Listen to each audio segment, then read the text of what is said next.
Raise your fist to the air. Tunes Brothers everywhere. Rockin' loud, feel the sound. Tunes Brothers smashing ground. Whoa, rebels with guitars in hand. Raise your fist. Raise your fist.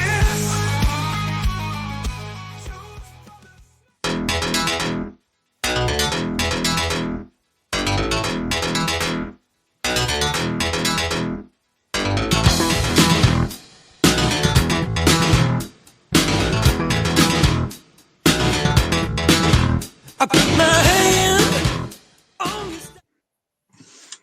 All right, everybody. We are back with another episode of Tunes Brothers, and I'm Scott, Darren, and Rob on the set tonight. I thought I seen what's his name, but I don't guess he's on here tonight. Dave. I must be hallucinating. But we're going to hit a different band tonight that we haven't hit yet. Would you leave me alone? And it's an album that's almost controversial in a way, a little bit, even back then and even to this day, especially to me. Guns N' Roses, Appetite for Destruction.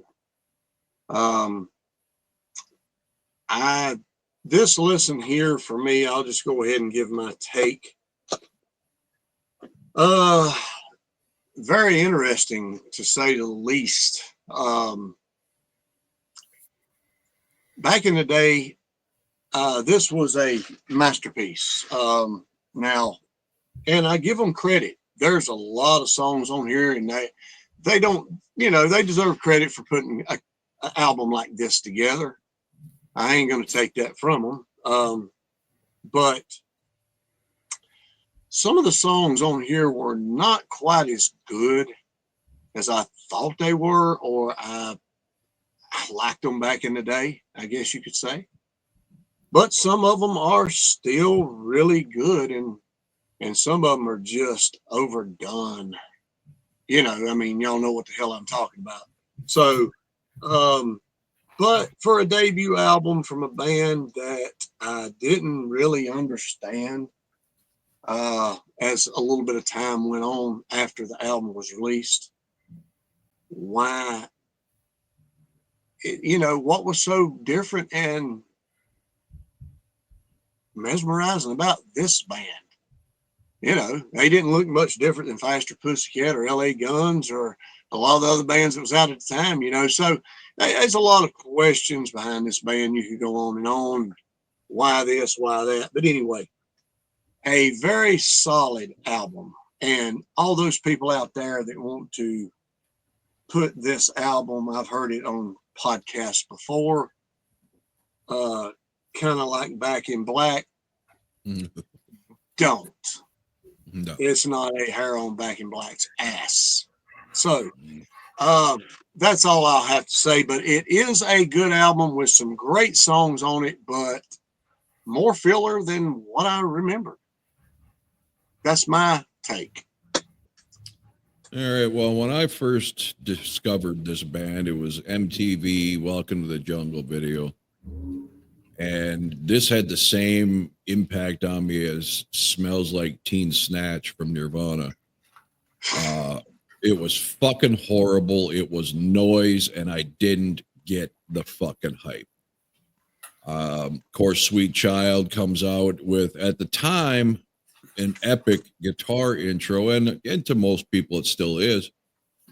But as I've aged, that intro sounds extremely out of tune, or like he's not playing the proper sequence of notes. It reminds me of a kid taking their first piano lessons. It's just noise to me. I hate his wannabe Janis Joplin vocals. Paradise City is a great song, way too long, and that was pretty much all I knew. My brother was a big Guns N' Roses fan, so I started, because I was always riding with him before I could fucking drive. So I started getting into some of the other tunes. And I ended up kind of liking the album and then hating the album. And then, it just was a love-hate relationship for me for decades. But what I can say now is it didn't age well for me. This seems, and I know, Scott, your take with it's rock and roll. That's what rock and the over eagerness to just drop F-bombs and suck me and this and that any chance he gets is so juvenile. And of course it doesn't help that he's probably the biggest world-class douchebag fucking artist of all time. But it's not a bad album. I will never put it up there with Back in Black or fucking Destroyer or Slippery When Wet, any of that stuff, even Pyromania, let alone Hysteria. Oh, yeah, no. Absolutely no fucking way. But it's better than I ever gave it credit for. I have always said, and I will go to my grave saying it would probably be a perfect album if they had any other singer. I think his voice ruins so much that could be good. And that's not just this album. That's all their stuff. He is your stereotypical studio singer, if you want to call him a singer, because the motherfucker could never even come close to doing any of it live. But even in the studio, his voice just ruins what could be good melodies and hooks. And that's just my opinion. I mean, I know a lot of people love this band. I've never understood it, but not a bad listen. Yeah. Before Darren goes, Darren, you did do Appetite, right? You didn't do Use Your Illusions or Live, right? No, okay. I got your Zamfir records all listened to. So my review's on the pan flute. Not your favorite instrument, the skin flute, the pan flute. I just had to ask, man. And one more thing. I knew the band right before we seen them, dude. I mean, this thing came out right before they were actually picked up on the road with Motley Crue, and they were thrown on the Girls tour. So that's who we seen them open for in Charlotte. And I'll have to say they were pretty good, but the Crue blew them slam out of the stratosphere. They didn't have a chance at that show. But Paradise City, if not my mistake, wasn't that the first release off of this album, and it didn't do well? And then they went to Welcome to the Jungle, and then the ballad is what really, when this thing took off. Sweet Child. I'm not a GNR expert, but the first thing I ever saw was Welcome to the Jungle. That's all I know. Okay, I think that's how it happened, but I'm not 100%. But I know the album. I know when the album came out, it didn't do worth a shit for close to a year. It was just an underground. No, exactly. That's why I was wondering, So, Darren, go ahead.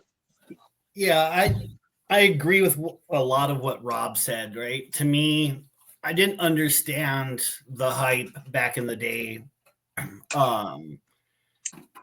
Me either.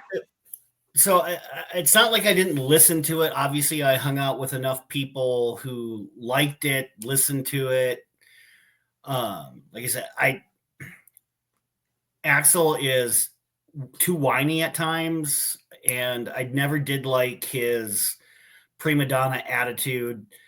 Live shows, if they were supposed to go on at 9, sometimes it would be 11 or midnight. He'd be shit-faced drunk. And to me, if I'm, back then, and even today, because obviously, you're not buying $25, $35 tickets to see 2 or 3 bands anymore, right? Now you see a headliner and it's costing you $150. I mean, if they're not taking the stage on time, I'm going to be pissed, right? And then to have them be drunk on top of it, I am not wasting good money to listen to a drunk ass trying to sing, right? So, but when I lived in Phoenix, I won a radio contest, and I got to travel from Phoenix to San Antonio, Texas, and see them live with ZZ Top opening for them.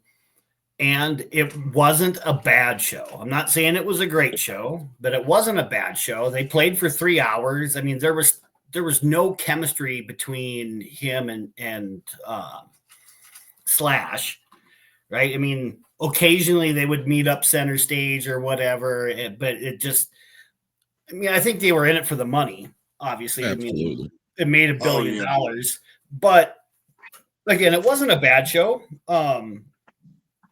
And like Rob said, I've come to appreciate some of the songs or consider it maybe a 50-50 album.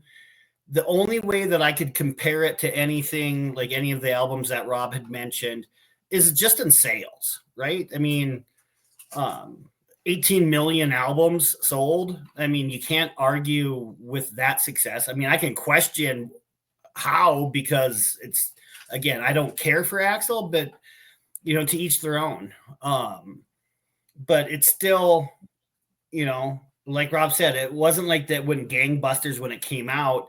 I knew somebody who had that cassette for well over a year. As a matter of fact, he played it so much that when they finally became popular and were selling millions of albums, he took that cassette back twice because he played it out and just returned it by saying, "I got a bad one." And they, Musicland or whatever would give him a new cassette, even though it was old. Yeah. But, some iconic guitar work in here, and the production value was really good. But overall, like you said, Scott, there is, to me, a lot of filler, a lot of stuff that Axl sings that I don't care for. And if it were somebody else singing it, yeah.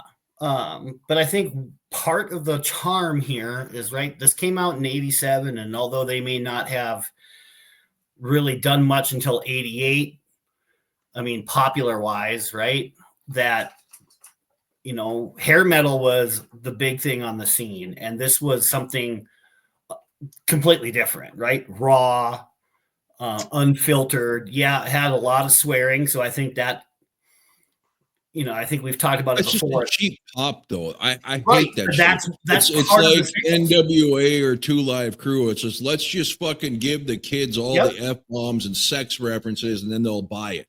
Yes, sex, drugs. I mean, because we all know. Well, we all should know what Mr. Brownstone is all about, right? I mean, they've even admitted to it exactly what it was, and they don't hide that shit, right? I mean, they had obviously, drug and alcoholic addictions, in the group. But it just seemed like the whole album was a big middle finger, to the spandex and hairspray scene, right? Yeah, maybe, but when if you watch Welcome to the Jungle and look at some of their early magazine photos, Axl's hair's ratted out worse than CC ever fucking did. They came out with that glam look too and couldn't pull it off. Right. No, I get it. No, I totally agree, because that's what was popular, and they probably tried playing to that crowd as well, right? So, but whatever it takes, right? So to me, it's not as iconic as some people might think it is, and again, that's just my opinion. It's middle of the road. But yeah, it's better than what I ever would have given it credit to in 1989 or 88, but still, but then anything after this is worse. I mean, this is a passable album, but the Use Your Illusion bullshit, that could have they could have cut half of that shit out and put out one album rather than forcing you to buy two. Lies, or what was that, or the Spaghetti Incident was shit. I like 2 songs on that one. And there's video out there of them performing some of the stuff off of Use Your Illusion before Appetite came out, right? So these are songs that they had in the bag. And I had heard a rumor many, many years ago that they had, like I said, they had a lot of these hits, and the record company was smart by saying, yeah, we're not going to put all those on one album. you're going to have to spread those out because some of these like November Rain and shit like that, that's going to carry you and your success longer if you wait to put those out. So, but yeah, that's my overall take before we get into a little caveat here. And I know there's absolutely no way to do it, but I get a little irritated and not that you said it, but that's the current thing. Oh, this album sold this many copies, 40 years later. I don't care what it sold over its lifetime. The bar should be within the first 2 years of release, or from when you released it to when you released your next one. That would be the length. So if you took 3-4 years off, fine. But I get tired. Yeah, any album that's halfway decent is going to accumulate millions of fucking sales for the most part, just because of hearsay or a cheap discount or whatever the hell years later. I was Made for Love and you wouldn't have had 1 billion streams in 1 year when they released the song. It took all these fucking years of the internet and streaming. So I don't give much stock in album sales when you're talking about something that was released 30, 40 years ago. I mean, you can call it impressive. I guess there's plenty of people that never even sold 1 million, but. Yeah, but I get what you're saying, and I agree. I don't know how they track it, if they can track it by year, but even like Hysteria, right? I mean, it's whatever is above platinum, or no, it's or above platinum, right? It's because it's like 10 times titanium or whatever the hell. Right, but I mean, they didn't sell all that in the first 2 years, no, right? I mean, that's lifetime. Not. I mean, that's all averaged. I mean, that's all lifetime too. So, I'm gonna see if I can find it, but but Hysteria took off, man. I mean, it sold millions, and but I'm not trying to compare the two, right? Because I sure as fuck don't track that. So what gets me, like Rob, that gets Rob with the album sales. What gets me about this band is when they came out, they were just another. Well, it wasn't our band back then, but they were just another metal band.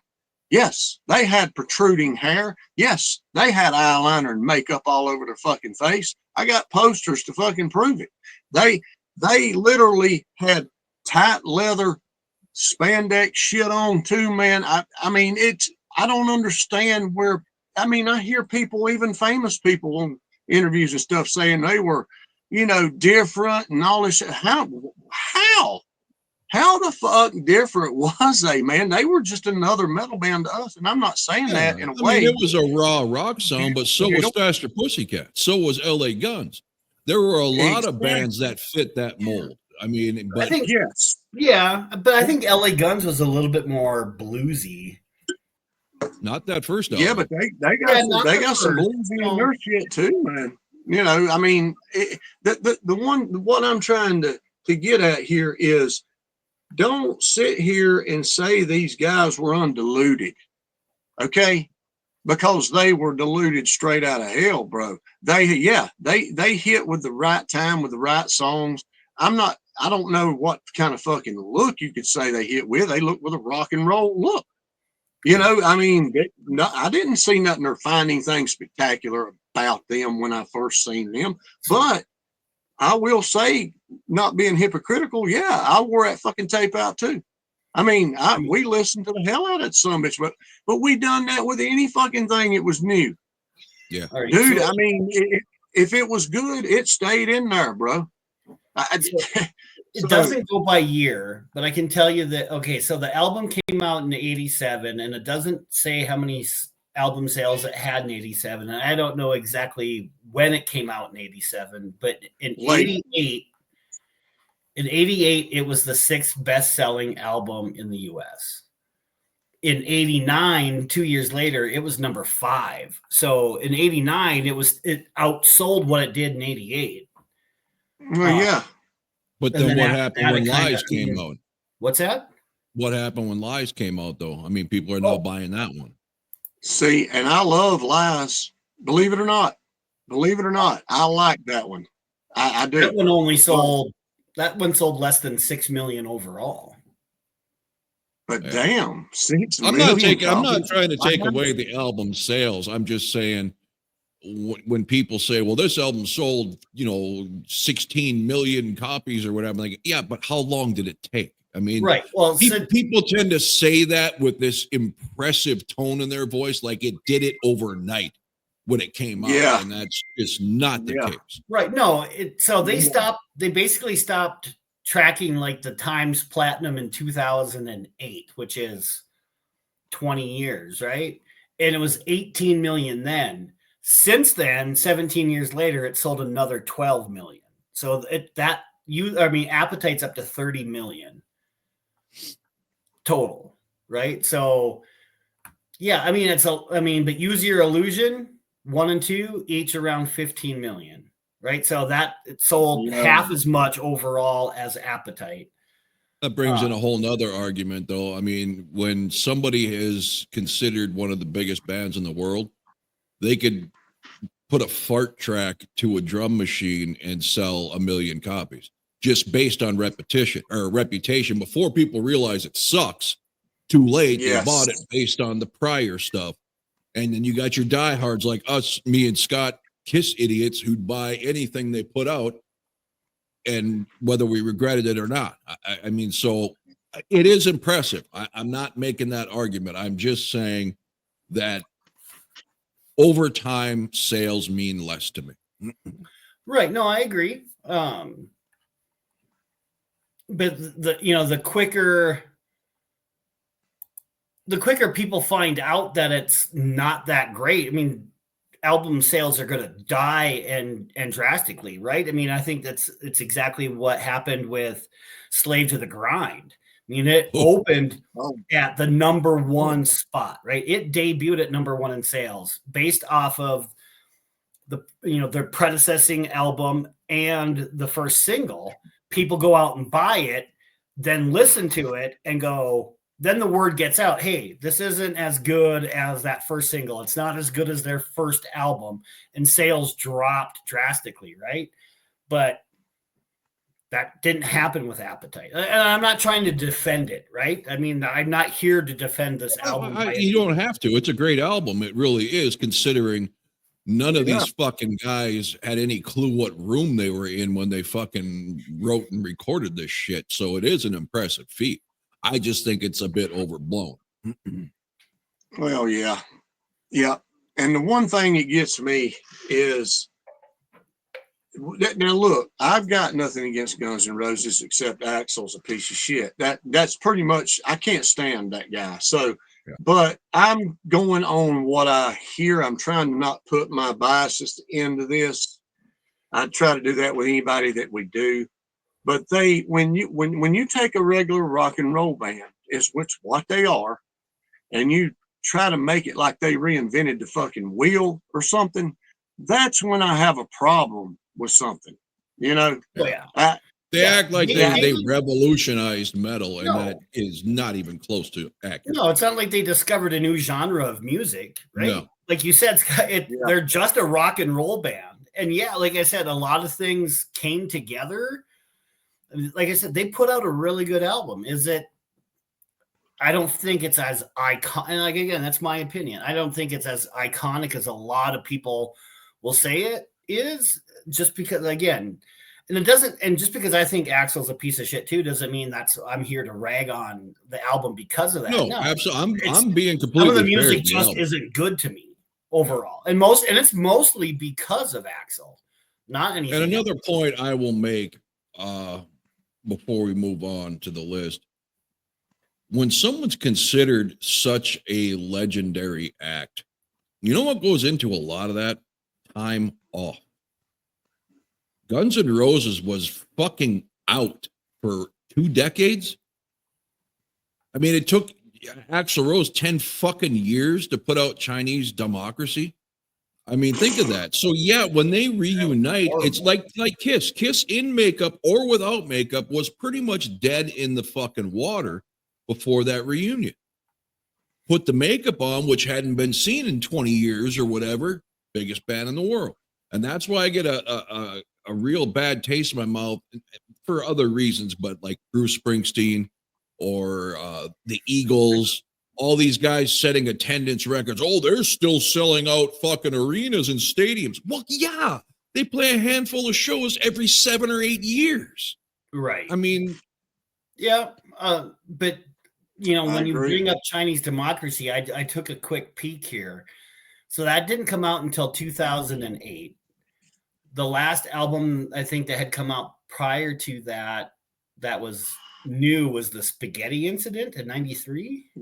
Yeah. Yes. Right? So then you're talking But 15 all that's just years. Axl. That's just Axl, though. I mean, with all of that, Slash, Duff, But and Izzy, they're all gone. and even though the total album sales is like 2.25 million, in 2008, it was the 26th best-selling album. What else was out in those charts? I don't know, but still, out of all the man. albums that come out in a year, still to be number 26, that's I get it, In but look at the 2008. gap in between. no, I no, mean, I get it. And a lot of people if Kiss were would have put out Destroyer and then waited 8 years to put out fucking Rock and Roll Over, that one would have been just as big as Destroyer no, I agree. because of the anticipated wait in between albums.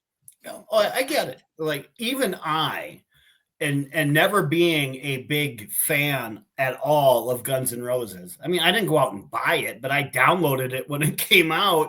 And I was curious as interested hell to hear too. it, Yeah, but it's a big pile of shit. yeah.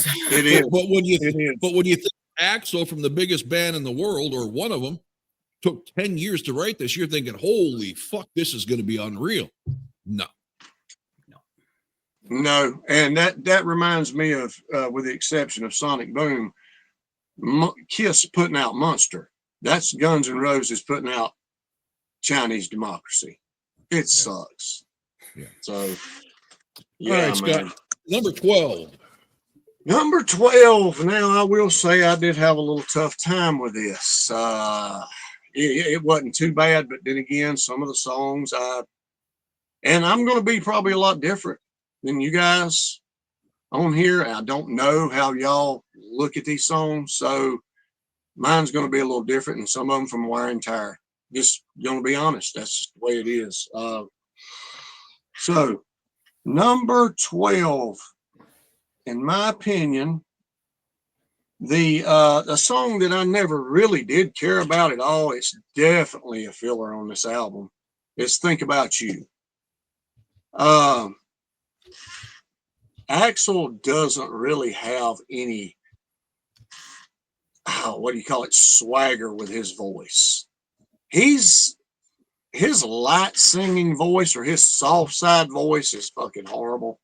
It's about like Ozzy doing a ballad, except for the one y'all like, I guess, with Black Sabbath, which is Changes. That was all right. Because he does mellow out in this song, think about you. Yes, I do. I just ain't never cared much about this song. It's more of the softer side on here, I guess you could say, but it does rock. Mid-tempo song. But Darren said the production on this album, I have to give him credit, is pretty good, man. It's about timing too. It's about timing, dude. If this album would have came out in 83 or 84, they would have just been another Motley Crue, Wasp, fucking whatever. That's just my opinion. Number 12, Think About You. Okay, number 12 for me. Well, I'll get to the stuff that's been wear and tear. Anything Goes might be the worst rock song ever written and definitely ever sung. This goes back to 1981, I believe, with Hollywood Rose, because on Hair Nation, there's a live version of this song from Hollywood Rose. And believe it or not, it's even worse than the studio album as far as the singing goes, or screaming, or screeching, or whatever the fuck it is. I guess it used to be called My Way, Your Way. One of the most repetitive, annoying choruses, and just a fucking horribly noisy shit song. And I'm not going to be shitting all over this album, but the last few tracks on here, gloves are off. That's it. Number 12. All right. For me at number 12, and I even heard this song on Hair Nation today when I picked up the kid from the bus stop. Still don't like it. at all. And it's one of the songs I've disliked the most since the first time I really gave this album a listen to, and that's Rocket Queen. The vocal effects and his whininess on that song just don't do it for me at all. Like I said, it's not about the music. I mean, his voice isn't usually that good to begin with, and then you put that damn flange or whatever effect that's on it, it doesn't improve it in this case. So for me, like I said, it's never been a popular song for me, and I put it at number 12, Rocket Queen. Fair enough. I think it's safe to say we're all going to be pretty different here. Yes, I knew that. I knew that when I was making my list out, dude. And believe it or not, as well as I know this album, I mean, I know this damn album because I listened to it so much. I still listen to it about 3 times, man, just to try to get my order as right as I could. Some of these songs could have been. How Darren feels about Motley, I feel about Guns N' Roses. And that being said, I really didn't even need to listen to this album again. It's how well I know the songs. For a band I hate, I know every fucking song forward and backward. And I'm the same way with Motley. I mean, it's not like I don't know their songs. I've heard them enough to know I just don't care for most of them. And I really didn't need to listen to this much. I just needed to listen to the songs that don't come up very often, just to get a better order on those. I mean, the top 6, here and there, it might switch a little bit from time to time, but like I said, half this album isn't bad, and half of the album isn't that good. So, yeah. Well, we just about lined up, Rob, because my way, your way, anything goes tonight. Yeah.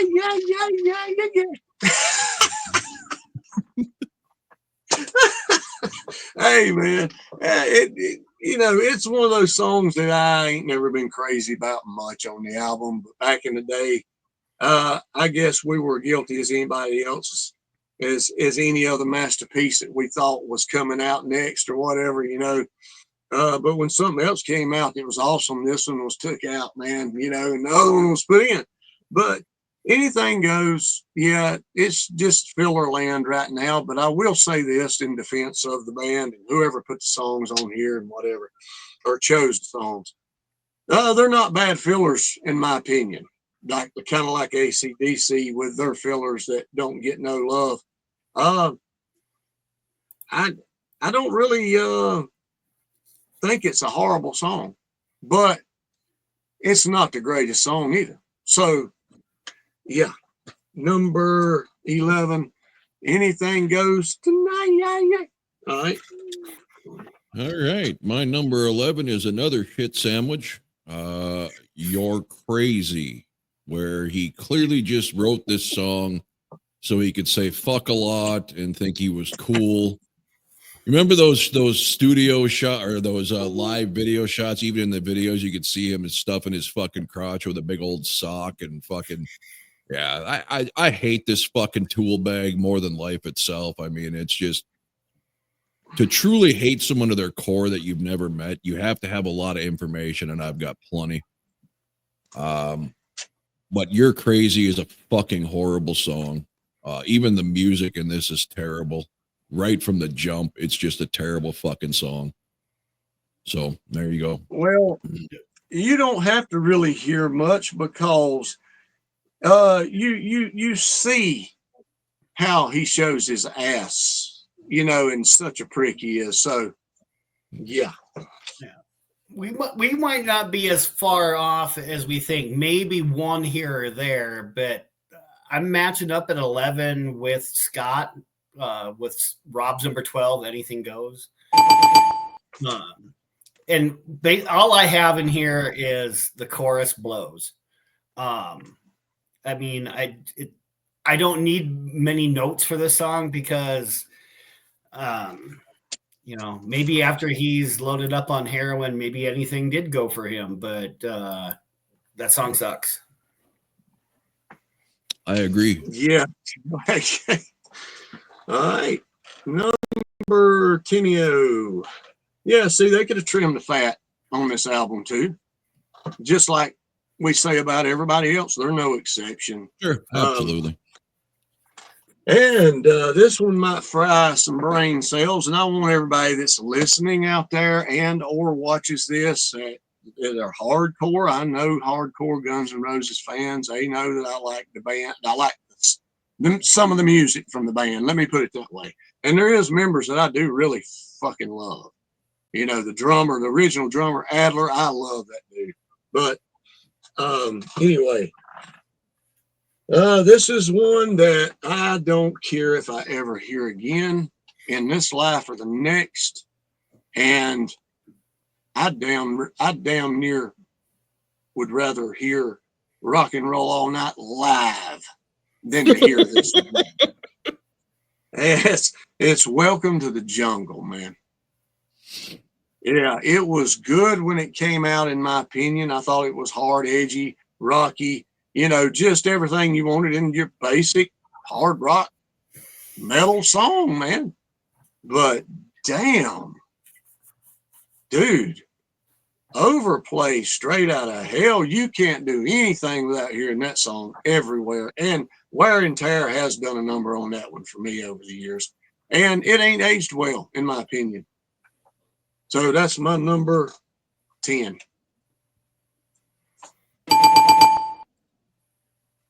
Number 10, Welcome to the Jungle. Unlike Scott, I never liked this fucking song. I couldn't stand this fucking song, and it reminds me so much, like I had mentioned, the Smells Like Teen Spirit thing with Nirvana. It just took the world by storm, and it was nothing but screaming fucking noise to me.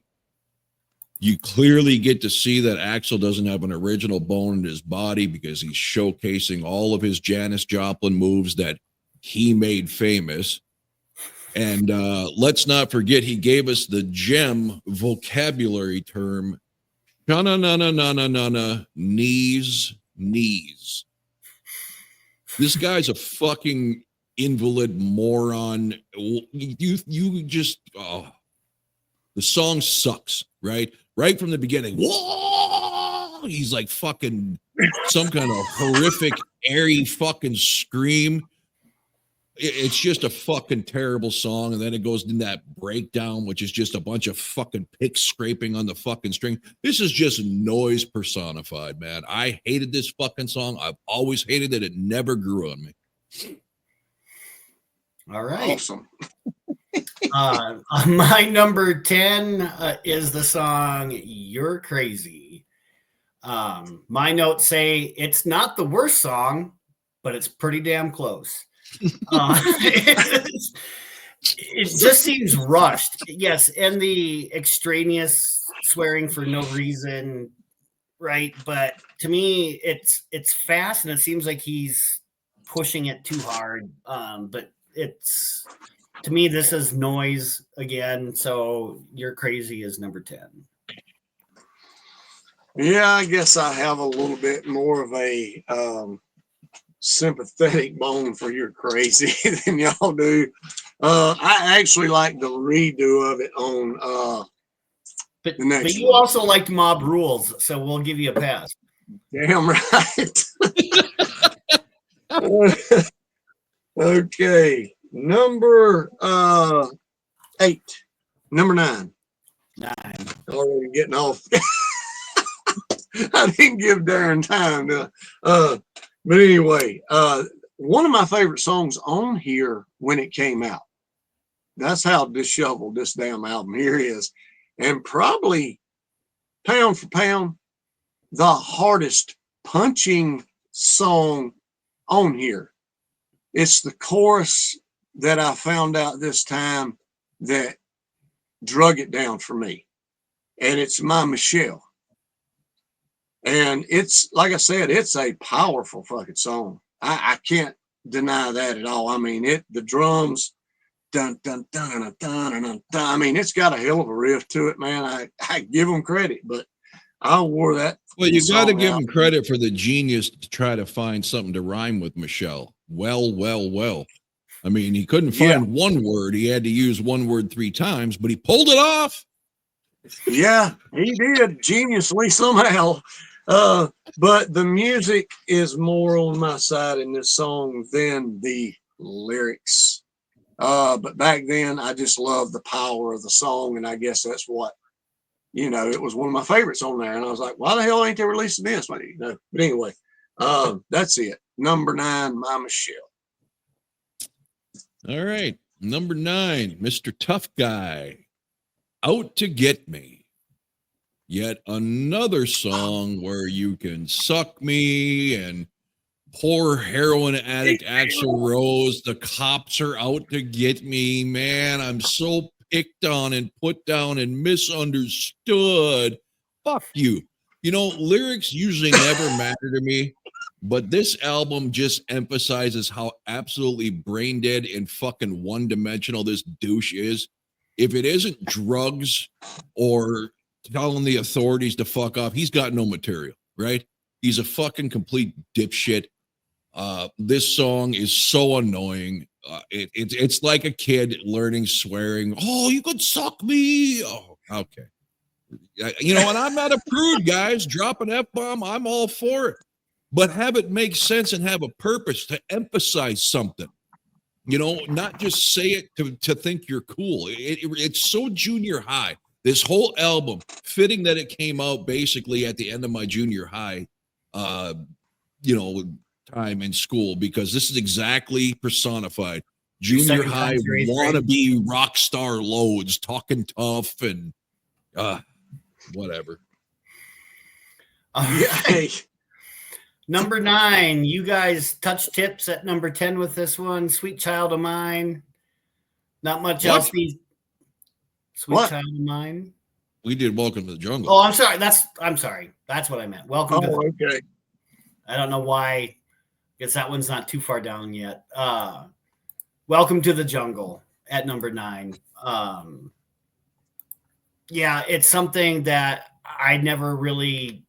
Obviously, there's 3 songs that I think are shittier, but this one is awfully close to that same range. Scott, I think you said that you liked it at one point. To me, it's not even the overplay, right? Obviously the songs that sold the most or whatever, they're the ones that are always going to get played the most. I try not to hold that against it, because normally it won't be in my Spotify playlist, but if it comes on Hair Nation, I switch to a different channel or switch over to Spotify, whatever. But yeah, Welcome to the Jungle. Yeah. And it's hard not to hold that a bias against some songs, man. But when you're everywhere and everybody's playing that son of a bitch all the damn time, man, everywhere you go at that point in time, and it's like, then it was, but it just as over time went on, and then you start hearing every damn sports arena in the damn world, and every time you turn on damn Hair Nation, baby, you're going to die. But they're not a hair band, That's what the hell are they then? All right, so yeah, fucking idiots, man. Oh, did they revolutionize a new term for metal? Is that what you're saying? But anyway, number 7, we almost no, we didn't. I'm the first one to touch on this one, and number 7. No, number 8. Number 8. Number 8. I mean, damn it. But anyway, just making sure y'all on your toes, man. Yeah. And it's I thought you were going to touch on it just then. It's Sweet Child of Mine. And it suffers the same thing for me as overplay. I do like to change up in it, and I actually liked the song a little bit at one time, man. But there's some songs, man, that I just don't care, even for my favorite bands, bro. that I don't give a damn, even AC/DC, that I don't give a shit if I ever hear again. And there's a couple on here, and I've done past them now. So, but it's not bad, man. You know, especially first time hearing it. You know, it wasn't bad, but it's just now I can't not have that way, because that's the way I thought of it when I was listening to it to make my list. So there you go, Sweet Child of Mine, number 7 and 8. 7 and 8. My number 8 is It's So Easy. Now, this is a decent song. What ruins it for me, so easy, nothing seems easy. If he wouldn't fucking go to that whiny breakdown every other fucking verse, it would be a much better song. So it had possibilities, but he just killed it. This is going to be a good one here. All right. At number 8, I think one of you has already talked about it, and that's Think About You. Have you guys covered that? Yeah, Scott, you had that one. This isn't the biggest pile of junk. I really enjoy the drums in this song, but overall, I just find this one to be dull. It doesn't have a whole lot of panache, or doesn't have a lot of flair to it. I just think this was filler and mailed it in on this one, where the other ones were just downright not that good. This one is just plain. Yeah, watch out. This is probably going to be Rob's number 1. Oh, shit. Well, anyway, let's roll on to number 6. All right, number 7. God, you're a Parnelli. I got to do something to break the tension here, man.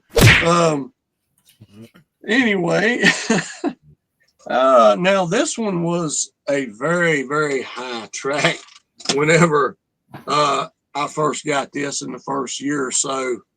A rockin' ass tune, bro. And it's not bad, except Guns N' Roses has got some songs, like with other bands with me, y'all heard me say this before, some repetition I can handle, some I just can't grasp for too damn long. And this one, at first, evidently I could handle it, but as I've gotten older, it was just a little too much. But the jam, the guitars, the drums, his verses are fantastic in this fucking song. It's Night Train. And one of my favorites on here when it came out. I mean, yeah, it's funny, a lot of these songs on here that they didn't release or give much attention to, when it came out and stuff like that, has really been, up toward the top for me. Maybe not the top song, but it's just shuffled around over time, big time for me. But Night Train would be number 7. Okay, number 7, Scott just touched on Sweet Child O' Mine. I did like this song at one time. This did suffer from tremendous overplay for me. I try not to factor that in, but something's always really fucking irritated me about this song, and it's the at the end. It's ridiculous. One of Slash's greatest guitar solos in a song that I've ever heard. I'll give him that. I no longer care for that intro, like I discussed in the beginning. It sounds plunky, out of tune or something. I don't know how to describe it. But I can't take anything away from the fact that it is a well-written song. I've just heard it way too fucking much. Just like Rock and Roll Night, just like a lot of songs we talked about. Some songs you can hear every other day forever, Back in Black, and never get sick of it. Then there's That's Rock and Roll Night. Then there's Nothing But a Good Time. Then there's Pour Some Sugar on Me, right? Most bands' biggest hit, you want to throw up by now if it's been out for 30 or 40 years, and this is just one of them. Again, not Guns N' Roses' fault, just is what it is. All right. Yeah. At number 7, this is where I put the song My Michelle. I like the opening. I think it has a really cool riff. But then Axl starts to sing and the song goes downhill. And again, it's like trying to rhyme something with the word orange or purple, right? I mean, and then he tries to rhyme something with Michelle, and like Rob said, he comes up with well 3 times. So yeah, we're starting to get into the songs that I can actually tolerate more, right? I mean, I wouldn't necessarily change the channel on My Michelle or anything else that comes after this. But it's definitely not their stronger stuff. I got to get through one more, and then the top 5 I can listen to. Great. Scooter McGee, you're number 1 this time. Number 1. Number 5. All right, guys. No, number 6. Here we go. Now 6. I didn't get 7 on this one. 6 and up for me. I actually enjoyed this time around. Wow, that's amazing. Because I would have thought when I went through this, man, this is going to be, there's only going to be a couple on here that I would not really like from back in the day. But no, there's 6 that I actually enjoyed this time. So I think one of you, I don't know if both of you have touched on this. I know Rob has. And yeah, the F-bomb is relevant in this song. It's so easy. I like this song. So effing easy. Yeah. It's so easy. And everybody's trying to please me. And that voice that you just hate to hear sometimes. But I'll leave it at that because it's not bad for me. I guess because it's just ain't been burning the damn ground. But it's pretty good, man. It's number 6. It's not my favorite by far, and I will say I've got 3 on this album that's playlist. Believe that shit or not. Yes, I do. I ain't gonna lie, I do. But number 6, it's so fucking easy. All right, number 6, the last of my songs that I will hit skip as soon as I possibly can. Paradise City. Now, this song, I've always loved parts of and hated the rest.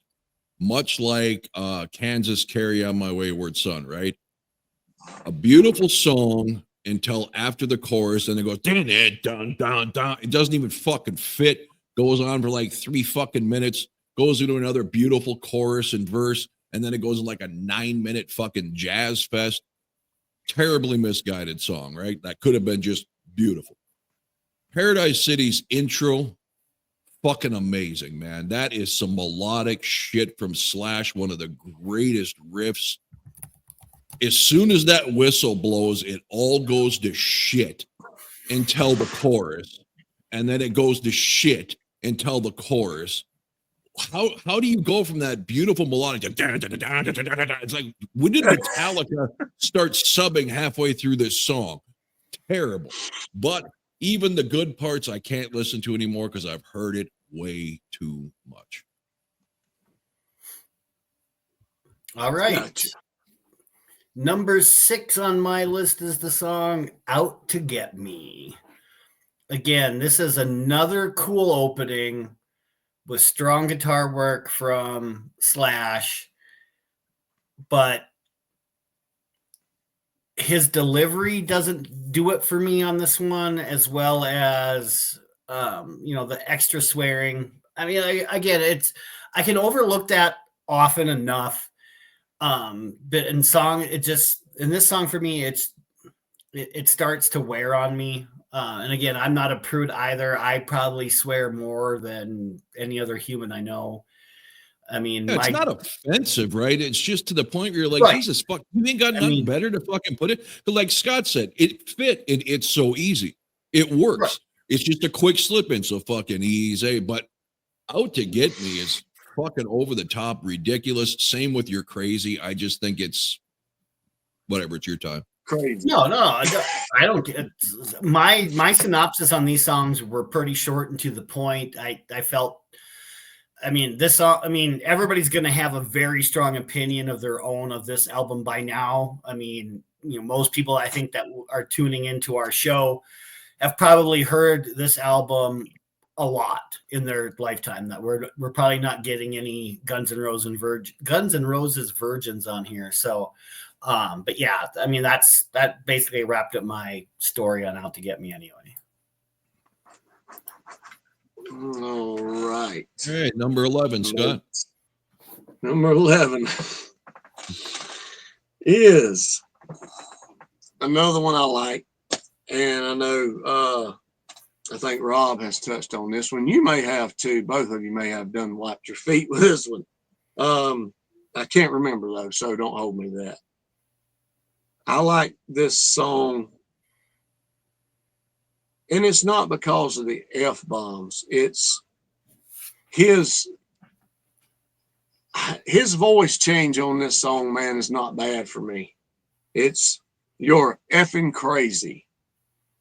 I like the song. I like it on the next album when they redo it.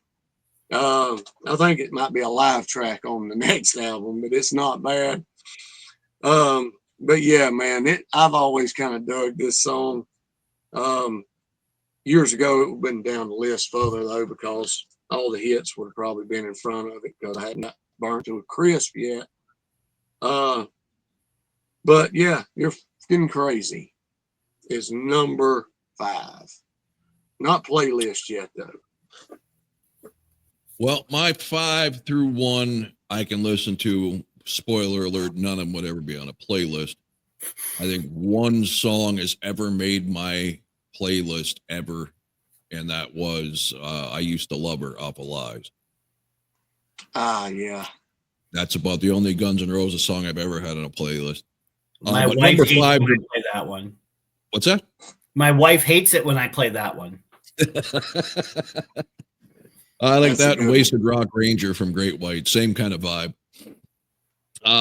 Number 5 for me is Mr. Brownstain's killer bass intro on this. It's actually a really good song, but like I said, it would take an act of God for me to want to purposely listen to Axl Rose. So, but a very, very strong song. All right. At number 5 on my list, I know both of you had this a little bit higher than where I have it a little bit better on my list, and that's It's So Easy. He doesn't use this voice in a lot of his songs, and I can actually tolerate this version of him more than any other version of him. And yeah, the song works even with the cussing. It's so effing easy. So Yeah. I think it is. Like I said, it is a good song to me. My top 4 are the ones where it. Again, I wouldn't necessarily. There might be 2 that are in my Spotify playlist, but when they come up, I still might skip them, just depending on my mood. Yeah, and that song there, man, after you've heard it, several times or whatever, you're starting to anticipate when he's going to say it and when he ain't, because half the time he'll say it and half the time he won't. Number 4 for me is a rocker. It's a rocking ass song. It didn't make my playlist, but it's the other 3 songs I've always liked and are fucking jamming. I give them credit for that too, man. I know that both of you have touched on this one. They're out to get me. they won't catch me because I'm fucking innocent. They won't break me. I know Rob just loves hearing that one there, man. But I mean, hey, rocking ass song. Yeah, there's F-bombs all in it, man. Yeah, it's and half of this shit on here. So it never bothered me. Stuff like that never bothered me either. And I, rebellious, but a lot of this is, I think, contrived for the time because they knew that rock was kind of, everybody was kind of following the mold of like Poison and stuff like that, man. I guarantee you every bit of this was staged. I mean, to a point in time, man. Like I said, timing's everything, dude. 5 years earlier, this would have been just your regular band, regular album, man. And yeah, not bad. I really like it's a rocking song. It's a jamming song, dude. It's hardcore. I dig it, but it's not my favorite on here. I got 3 coming. That's playlist for me. So Out to Get Me, and They Won't Catch Me at number 4. Okay. And speaking of contrived, nothing says pussy like the tough guy who tells you he's a tough guy. See Axl Rose and Sebastian Bach. Okay. Number 4 for me, Night Train. What a cool intro. And if Axl would sing like this on all of his stuff, I would be a much bigger fan. At least the verses on this. He gets a little bit of his freaky shit in the chorus, but the way he sings the verses in this song is fucking awesome. I mean, I'd be a fan. And it's just a great fucking song, a great chorus. And then, like I said, that intro, man, that is just killer. Yeah, it is a good song. And like I said, it was one of my favorite at first. Yeah, it's a hard puncher too, man. Right. Number 4 on my list, both of you have already talked about it, and that's Sweet Child of Mine. Yeah, overplay. Again, this I'd skip it most of the time if this comes on. But for me, what keeps it at number 4, I mean, is that solo. It's just that's enough. Again, that it's so damn strong in this song. For me, it keeps this song in the top 5. Even though it's been overplayed to death. And was Sheryl Crow's remake of this is fucking horrible. I didn't know there was such a thing. Oh fuck! And don't get me wrong, because there's plenty of stuff from Sheryl Crow that I don't mind. Right? I mean, I don't like own any of her stuff. Are you telling me it's worse than Cher doing A World Without Heroes? It's close. I've never heard that. Anything by Cher is going to be bad, in my opinion. So, I mean, if she could turn back time, she'd still be 70. Now, hold on. Gypsies, Tramps, and Thieves is a good song. Just because you like all those for things. about a minute. It's just because you like all those three things. Yeah. So yeah, Sweet Child of Mine, number 4. Yeah, I do love how they end that song too. Now I give him credit; he does hold that out there really good. I mean, yeah, not bad. I don't like when he does that because in Use Your Illusion, he did that way too often. Yeah. He would add a minute on to the end of every song. I mean, it's give it up, dude. You're fuck. I mean, it's so pompous, arrogant. Look at me. Like, fuck, it sucks. So, yeah. See how long I can sit here and scream, man, without taking a breath. Yeah. You know, how many people's done that before? I mean, that outro on Knocking on Heaven's Door is like 4.5 minutes. Oh, brutal. Yeah, that song there, I don't ever want to hear again either. So, Oh, There you what go. about the phone being dialed halfway through that thing? That's fucking that's a great way to keep someone involved in a song. Doot, doot, dee, doot, doot, dee. What the I know fuck? you loved that, didn't you? God Oh, damn. shit. I didn't love that. Okay, number three. My favorite song when the album came out.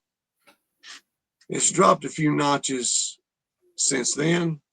Um, the intro, like Rob said, is phenomenal. They take off rocking like hell. I love that part. It's Take Me Down to Paradise City. Now, the part where it got me this time is when they really pick up the tempo. Take me down to the After the Paradise chorus, City where the yeah. grass is green and the girl. You know, I Mhm. mean, come on, man. He was auditioning to be an auctioneer. Jesus. I totally forgot about that almost, man. I thought, my God, dude. I mean, I didn't forget about it, but I forgot about that's just That annoying song as hell. could have been, they could have trimmed 2 minutes off that song. That ending seemingly goes on for fucking ever.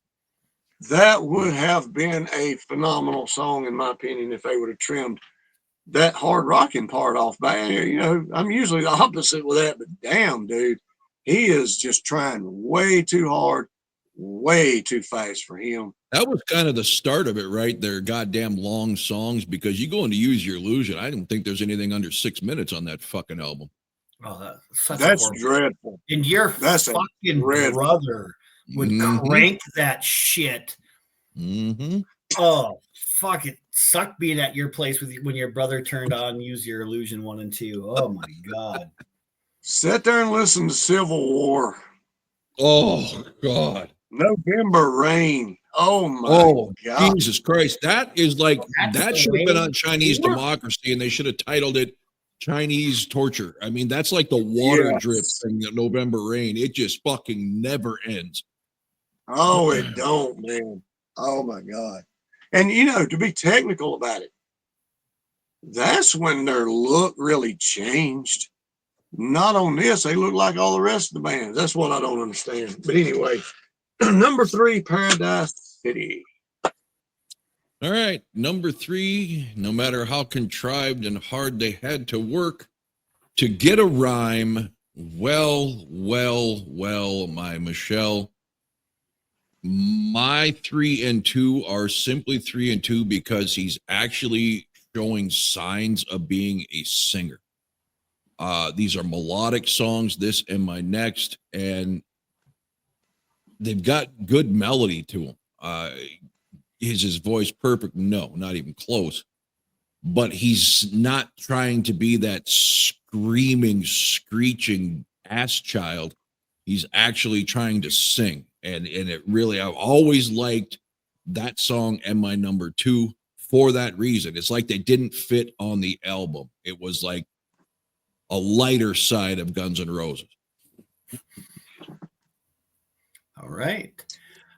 Ring the Bell at number 3. I also put Paradise City, matching Scott. I think Axel wrote this when he lived in Mandan and wanted to go to Bismarck.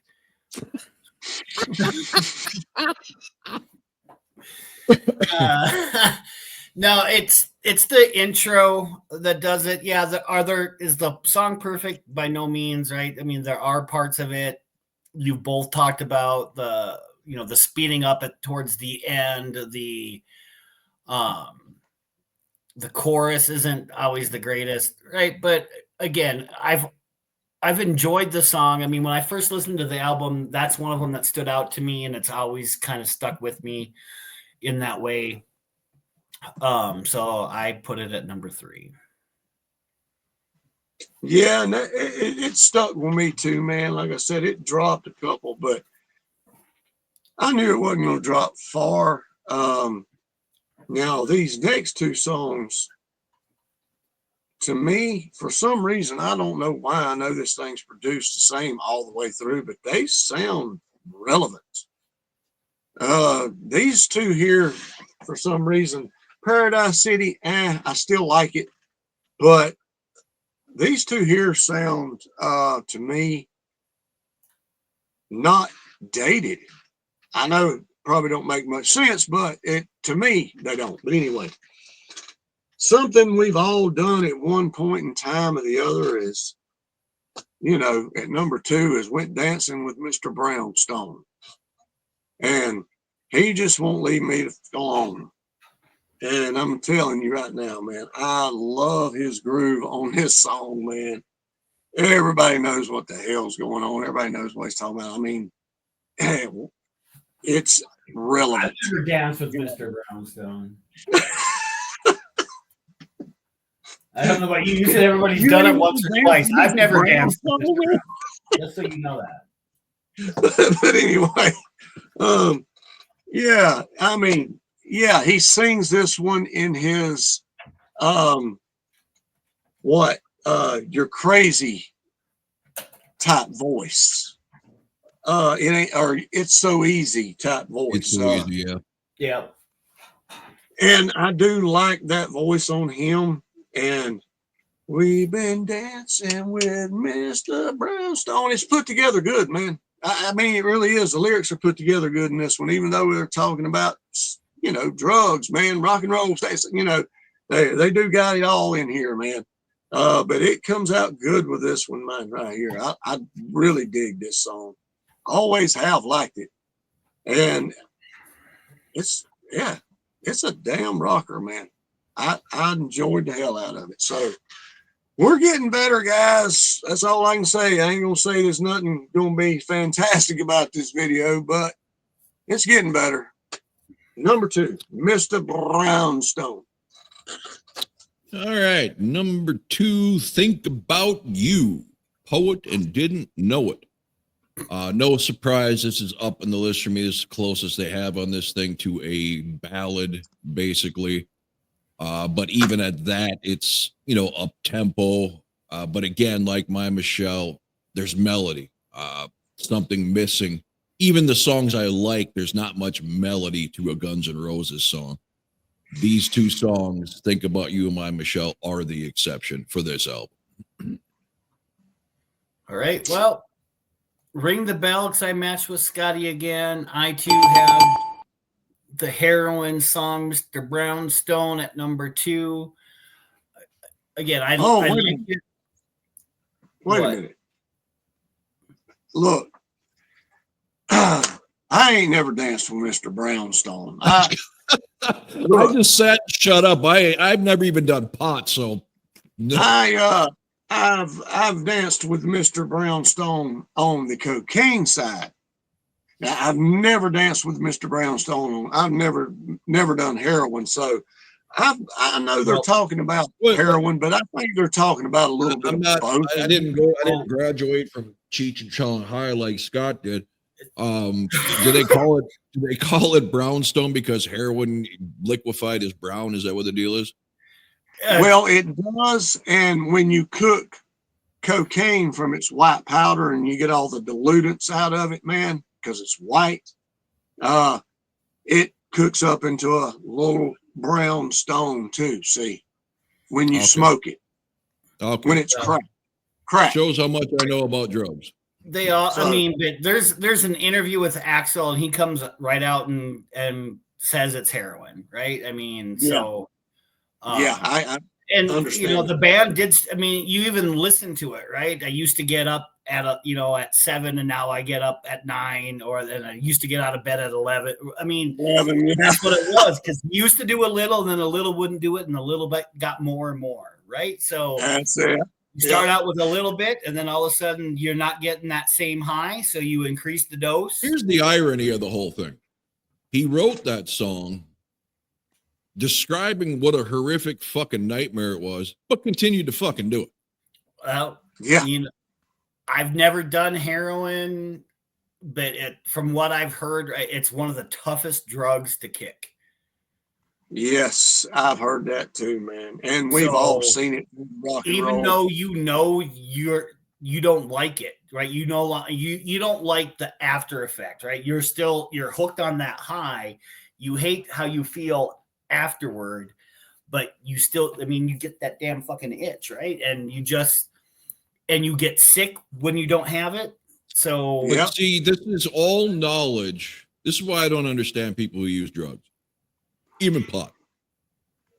You know what's going to happen. You know that after this, heaven you think you're in, you're going to feel like a Mack truck fucking exploded your fucking torso. Why even try it the first fucking time then? You hear it's the most addicting drug ever. Oh, give me some of that. yeah, I just don't understand I don't understand the logic. I never will. Right. But for me, like I said, it's not about the story of the song. I like his delivery. I like his singing tone. Along with It's So Easy, it's not a voice that he uses in all of his music, but it's that type of voice from him is what I can tolerate the most. But I've always liked that song. This is one that just like Paradise City, it's a song. None of these songs have really like grown on me where I put them, in a better spot. Some of these I've liked the most from this album for a very long time, since one of the first times I listened to it, and they've stayed pretty much in those top spots. So, Mr. Brownstone, like when I first heard the song, I didn't know what the fuck he was talking about. I just always sang brown stains because I thought it was funny that he shit his pants. Well, anyway, before Scott gets to number one, I'd be remiss. I'll get off my soapbox and leave you viewers with this. This is drugs. This is your brain on drugs. Any questions? Okay. Good job. And yeah, back to the drug thing, man, real quick, dude. Like I said, I was always an experimental, but that's one thing right there. I understand it. I had friends, and I'm not going to name names, but when I left grade school, right, everybody's got their lifelong friends, elementary school. And then you go off to junior high and you either go to different schools or you get into one guy's into hockey, this guy, and so you get different friends. I was labeled a load day one of 7th grade. Why? I had long hair, I bleached out jean jacket, all the band logos written on it, all that stuff. So immediately I was an outcast and I fell in with the real loads. And people closest to me for 3-4 years through junior high were doing acid, shrooms, fucking whatever. And it never, ever appealed to me. Even when they pull out a joint, I'm like, see you later. I'm going to go get some cigarettes. The risk reward never even entered my mind as tempting. I didn't even really I binge drinked a lot at starting at 16 because it was the cool thing to do, but I hated it. And I'd throw up and I'd dry heave, and Darren can attest to it. Violent, disgusting dry heaves. I continued that till about 22. And then I just lost all interest in it. Luckily I didn't get hooked on that. But I never liked the idea of A, going to fucking jail, B, having my fucking parents find out I was doing this shit as a teenager. It's bad enough that I had to hide smoking. So it just never appealed to me. I get everybody experiments, and I probably rightfully should have, since literally every person I hung out with was doing some kind of drug, but I never did. Yeah, there was always that fine line, man. You socially once in a while try something, do something, but the cats that just kept on and on and on, man, it's like, nah. I knew very early on what I was capable of doing and what I wasn't. That's why I guess I just dabbled, and I want to see what the big deal is. You're lucky you were able to just dabble without getting seriously hooked. Yeah. Oh, hell no. No, man, fuck that, dude. Alcohol, same way. I'd drink here and there, but the only thing that I ever done full time back then was smoke. That was it. So, but anyway, since we've had our classroom discussion on drugs, guys, we are going to hit number one with a song that I absolutely love. And believe it or not, I didn't really pay attention to this song as good at first because I guess it was the last track on the album, right? Yes, fucking Rocket Queen. My God, this is one hell of a fucking song, and the transition in this song is fucking phenomenal. I love everything about this damn song here. The way it's played, the way he sings it, their whole delivery about this song is absolutely perfect, in my opinion. And I love it. I think it's fucking badass. He uses a flanger or something in his voice too, or something that makes his voice, or whatever. Awesome. Rocket Queen, number one. Not even anything close to me on here to my number one. All right. Number one for me is Rocket Queen as well. This one, when my brother would torture me with this fucking album, when this song would come on, I would ask him, why the fuck isn't the rest of the album like this? This song is as cool as Guns N' Roses could ever do. I don't know if it's a flanger or phaser. It's really kind of pushed back in the mix, but there's some effect on there. But what stands out to me is the melodic breakdown. When he kicks down and starts singing that melody in the middle of the song, like, holy shit, this is what Axl should be doing. This, and that's why I like Think of You and My Michelle. It's that melody. He can do it. He just chooses not to for whatever fucking reason. But this song's got everything from a killer riff to melodics to fucking special effects. It's a heavy ass fucking groove. It will never be playlist, unfortunately, but it is as close as this album could get to a playlist for me. My favorite song by Guns N' Roses, bar none. I mean, that's me. And I'll just say this, and Darren, you can go. Wow. Like you said, I called it a change up, but that breakdown, dude, is, on your own. I mean, he just and they start rocking the fuck out, bro. Well, that's fine, man. Not everything's for everybody. Yeah. That shouldn't surprise anybody for me because you all know I love that melody type singing, and it's so beautiful. His voice doesn't even crack or screech. It's just pure. But he's so whiny. And the way he changes up, though, it's a totally different fucking song, bro. And it don't just changes everything for 10 seconds, man. I guess that's what it is, dude, because both parts were fucking awesome. You know what the drastic change up there reminds me of? Not similar sound, but the drastic change, like you said, for like 10 seconds. Your backstage pass and black sunglasses. Do you love me?